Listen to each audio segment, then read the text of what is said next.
बच्चों, आपकी स्क्रीन पर सरल हिंदी व्याकरण तथा रचना कोर्स बी कक्षा 9 और 10 की पुस्तक है, जिसमें ये अभी फ़िलहाल कक्षा 9 के लिए मैं आपको बता रही हूँ।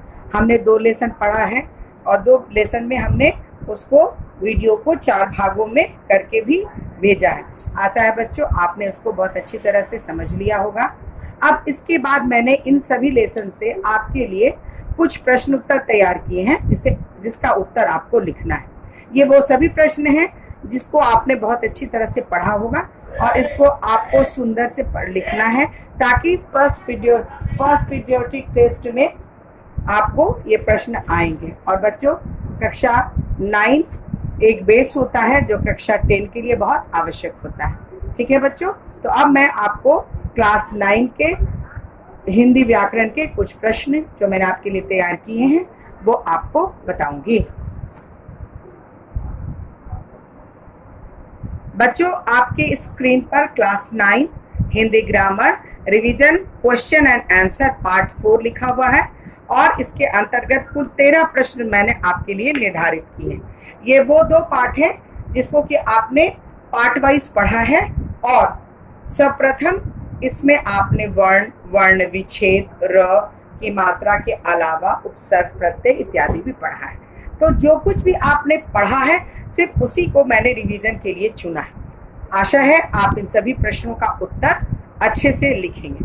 अब मैं एक एक करके बच्चों प्रश्न पढ़ रही हूँ, जो आपके स्क्रीन पर लिखा हुआ भी दिख रहा है। आप उसको रोक करके पॉज करके प्रश्न को देखेंगे और उसके बाद उसका उत्तर लिखेंगे। आइए बच्चों, अब मैं प्रश्न पढ़ना शुरू करती हूँ। पहला प्रश्न है, वर्ण विच्छेद किसे कहते हैं, उदाहरण सहित लिखिए। वर्ण विच्छेद की परिभाषा आपको देनी है और उदाहरण के द्वारा आपको उसको समझाना है। प्रश्न 2 है, निम्नलिखित शब्दों का वर्ण विच्छेद कीजिए। कुछ शब्द मैंने आपके लिए चुने हैं जिसका वर्ण विच्छेद आपको करना है। वो शब्द है आकांक्षा, उद्घाटन, ऐतिहासिक, छत्रप और कयारी। इन शब्दों का आपको वर्ण विच्छेद करना है। बच्चों, वर्तनी से क्या तात्पर्य है, यानी कि वर्तनी किसे कहते हैं, इसकी परिभाषा आपको लिखनी है। बच्चों, प्रश्न 4 है, अनुस्वार और अनुनासिक का प्रयोग कहाँ किया जाता है, उदाहरण के द्वारा स्पष्ट करें। अनुस्वार और अनुनासिक का प्रयोग आपको अच्छी तरह पता है, आपको उसके बारे में बताना है और उदाहरण के द्वारा इसको स्पष्ट कर देना है। अब है बच्चों प्रश्न 5, जिसमें आप र व्यंजन का प्रयोग कितने रूपों में होता है, उदाहरण देकर स्पष्ट कीजिए। बच्चों, र व्यंजन का प्रयोग 3 रूपों में होता है, जिसे आप अच्छी तरह जानते हैं। इन 3 रूपों को आपको लिखना है और उसकी उदाहरण भी आपको देनी है। अब प्रश्न 6 है, अनुस्वार और अनुनासिक में क्या अंतर है, उदाहरण देकर स्पष्ट कीजिए। अनुस्वार की परिभाषा आपको देनी है, फिर अनुनासिक की परिभाषा देनी है। इन दोनों के अंतर को स्पष्ट करना है और जाहिर है उदाहरण के द्वारा ही आप इसके अंतर को स्पष्ट कर पाएंगे। बच्चों, प्रश्न 7 है, नुक्ता हिंदी में कहाँ से आया, अब उसका प्रयोग कब किया जाता है। नुक्ता के 5 उदाहरण लिखिए। नुक्ता जाहिर है कि विदेशी भाषा जो हिंदी में आई है और इसका प्रयोग कहाँ होता है। नुक्ता के 5 उदाहरण आपको देने हैं। प्रश्न 8 है बच्चों, उपसर्ग और प्रत्यय किसे कहते हैं, उदाहरण सहित बताएं।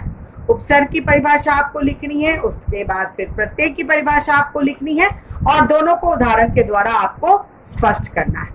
प्रश्न 9 है बच्चों, नीचे दिए गए उपसर्ग से 2-2 शब्द आपको बनाने हैं। कुछ उपसर्ग मैंने आपके लिए चुने हैं और इससे आपको 2-2 शब्द बनाने हैं। वो उपसर्ग हैं अत, अब, दूर, प्र और प्रति। इससे आप 2-2 शब्द बनाएंगे। बच्चों, प्रश्न 10 है, निम्नलिखित शब्दों से उपसर्ग और मूल शब्द अलग करके आपको लिखना है।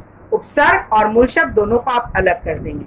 अज्ञान, परिचय, स्वाधीन, बहिष्कार और ममेरा, इनमें से आपको उपसर्ग और मूल शब्द को अलग अलग कर देना है। बच्चों, प्रश्न 11 है, कृत प्रत्यय के 4 उदाहरण आपको लिखने हैं। जाहिर सी बात है, जब आप कृत प्रत्यय के बारे में बताएंगे तो उसकी परिभाषा तो आपको लिखनी पड़ेगी। तो कृत प्रत्यय की परिभाषा को आप पहले लिखेंगे और सिर्फ 4 उदाहरण उसका आप लिख देंगे। प्रश्न 12 है बच्चों, प्रत्यय अलग करते हुए मूल शब्द लिखना है। इसमें आपको प्रत्यय अलग कर देना है और जो मूल शब्द है उसको लिख देना है। भिक्षुक, देनदार, पाठक, त्यागी और सजावट। इसमें आपको प्रत्यय अलग करना है और मूल शब्द को लिख देना है। बच्चों, प्रश्न 13 है जो आपका आखिरी प्रश्न है। निम्नलिखित शब्दों में उपसर्ग और प्रत्यय छाट कर लिखना है। उपसर्ग और प्रत्यय इसमें दोनों है जिसको आपको छाट कर लिख देना है। लड़कपन, बदनाम, अछूत, गुलाबी और सपूत। बच्चों, ये 13 प्रश्न मैंने आपके लिए हिंदी व्याकरण के पाठ 1 और पाठ 2 से चुने हैं, जिसका प्रश्न उत्तर आपको कर देना है। और उसके अलावा ये आपका रिवीजन पार्ट 4 है और ये हिंदी व्याकरण के महत्वपूर्ण प्रश्नों में से है। आशा है आपने इसको अच्छी तरह से नोट किया होगा और इसका उत्तर भी आप अच्छी तरह से लिखेंगे।